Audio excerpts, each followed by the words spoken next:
Your amygdala cannot tell the difference between a genuine threat to your survival and a threat to your reputation, your relationship, or your bank account. To your ancient alarm system, they register the exact same way. Danger. React now. Ask questions later. This is what neuroscientists and psychologists call an evolutionary mismatch.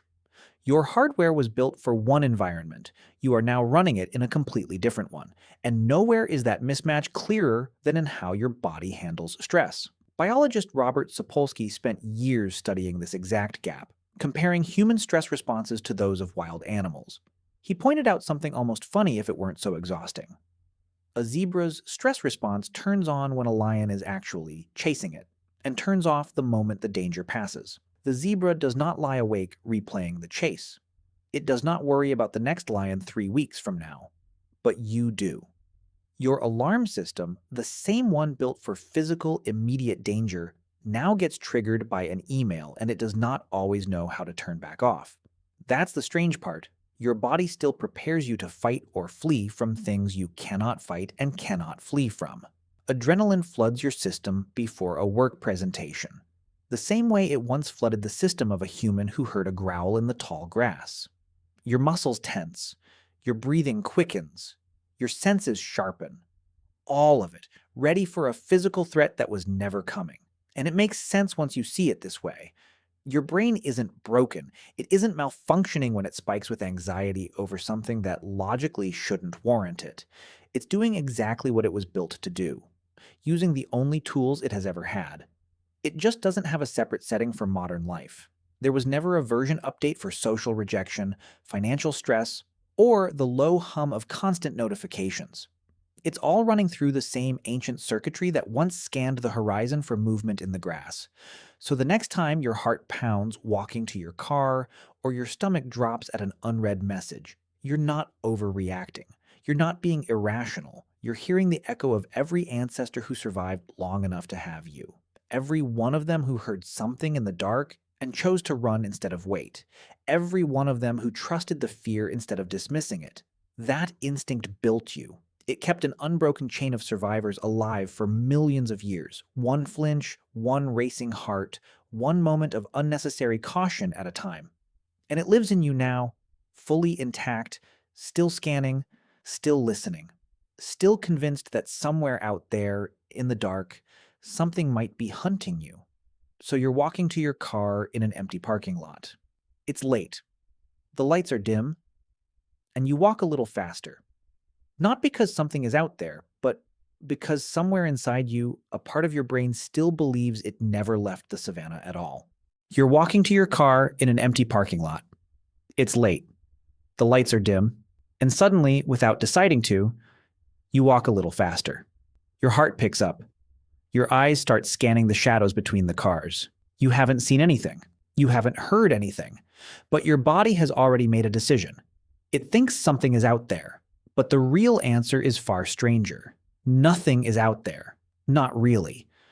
What's actually happening is that a 200,000-year-old alarm system built for a world that no longer exists has just switched on inside you.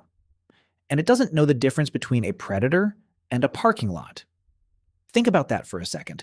You live in a world with locked doors, streetlights, and phones that can call for help in seconds. Statistically, you are safer right now than almost any human who has ever lived. And yet your brain still runs the exact same threat software that kept your ancestors alive on the savannah. Why hasn't it updated? To understand that, you have to go back. Not centuries. Not even thousands of years. You have to go back millions of years to a time when your ancestors were not the most dangerous thing in their environment. They were prey.